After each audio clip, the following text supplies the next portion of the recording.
Έχω έναν εγκέφαλο Bosch MED 711.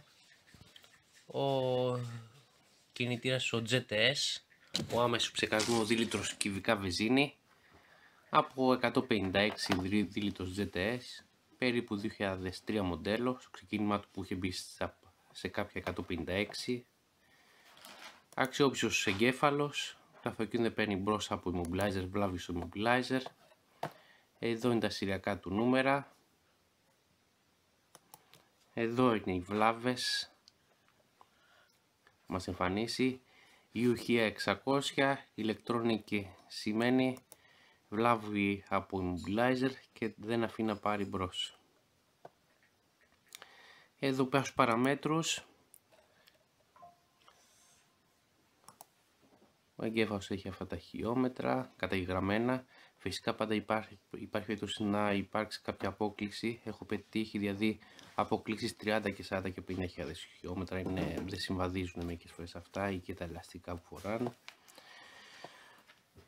Εδώ παλιότερα βλέπαμε στο engine status, όχι στο engine status, πιο πάνω εδώ πέρα, universal code και engine startup, αλλά για το συγκεκριμένο κινητήρα δεν θα μας εμφανίσει κάποιες πληροφορίες. Οπότε πάμε να κάνουμε τη διαδικασία για να ξεκλειδώσουμε ώστε ο κινητήρας να πάρει μπρος που έχει θέμα με το immobilizer. Πάμε να το κάνουμε. Πάμε να κάνουμε τώρα backup όλα τα δεδομένα του.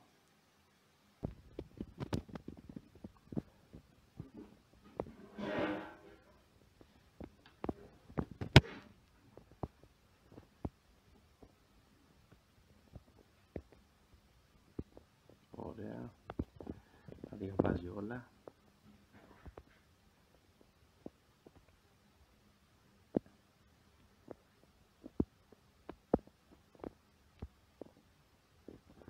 Τώρα το πάει η μεγάλη μνήμη.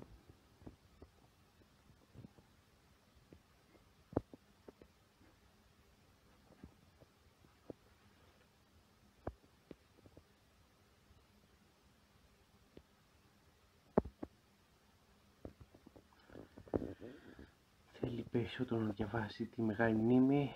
Είναι ο Bosch εγκέφαλος MED 711, στο οποίο χρησιμοποιεί τον παλιό καλό επεξεργαστή τον 29F800VV.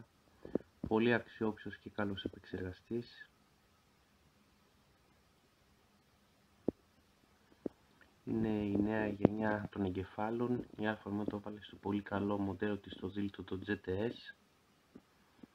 Ό,τι κάτω υπήρχε σε εγκέφαλο το τοποθέτησαν στο Α156 εκείνη την εποχή σε σχέση με τα υπόλοιπα μοντέλα, με τον εκείνο τον υβριδικό τον εγκέφαλο που είχαν επιλέξει. Είναι μεγάλος εγκέφαλος με πολύ ποιοτικά εξαρτήματα, πάρα πολύ ποιοτικά εξαρτήματα, άμεση απόκριση, και γι' αυτό τον επέλεξαν στον 2000 GTS, τον άμεσο ψεκασμό.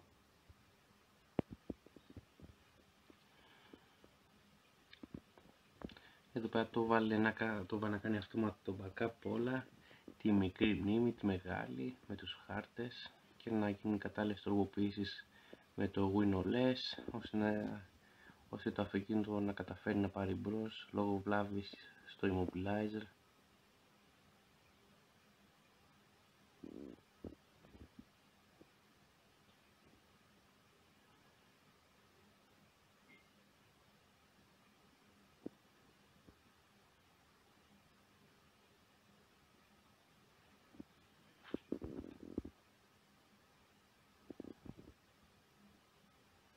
Έχουμε σταθερή τάση 12,5 V.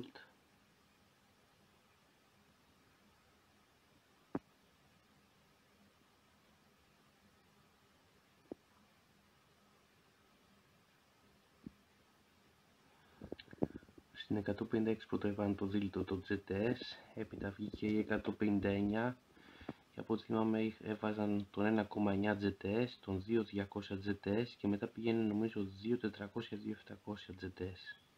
Τρεις γενιά κινητής GTS, αλλά σαν δίλητος GTS είχε κυκλοφορήσει στο 156. Μετά υπήρχε αυτές οι επιλογές 1,9 και 2.200 και ένας μεγαλύτερος ακόμα. Πολύ καλοί κινητήρες, αξιόπιστοι κινητήρες, άμεσου ψεκασμού. Δεν έβγαζαν φυσικά την υποδύναμη που υπόσχονταν, αλλά ήταν πολύ καλοί, αξιόπιστοι και τους θεωρούσα πολύ καλύτερους από τους παλιότερους τους Twin Spark που χρησιμοποιήθηκαν στα 156. Το διαβάζει αργά.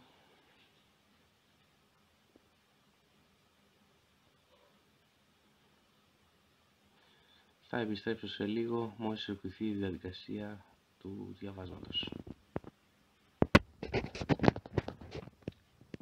Και στο 97% σχεδόν έχουμε κάνει backup και τη μεγάλη τη μνήμη τώρα. Και θα μας βγάλει που να το αποθηκεύσουμε αυτά τα αρχεία. Έχω δημιουργήσει ήδη φάκελο με αρχείο.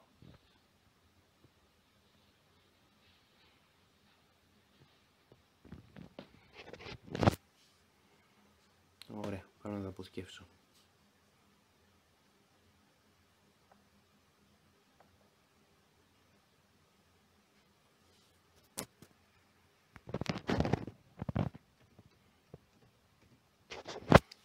Ωραία, αποθηκεύσει.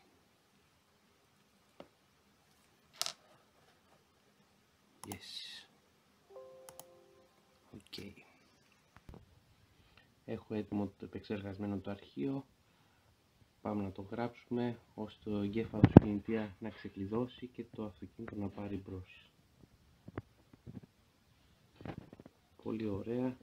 Ο εγκέφαλος είναι ξεκλειδωμένος και είναι έτοιμος πλέον να πάρει μπρος. Να το κουμπώσουμε πάνω στο αυτοκίνητο. Να ξεκουμπώσει η μονάδα του immobilizer και να χτυπήσουμε μίζα να πάρει μπρος. Το κουμπώσαμε πάνω τον εγκέφαλο Bosch MED 711 στο Α156 το δίλητο το GTS. Ξεκλειδωμένος ο εγκέφαλος, πήρε μπρος. Άψογο.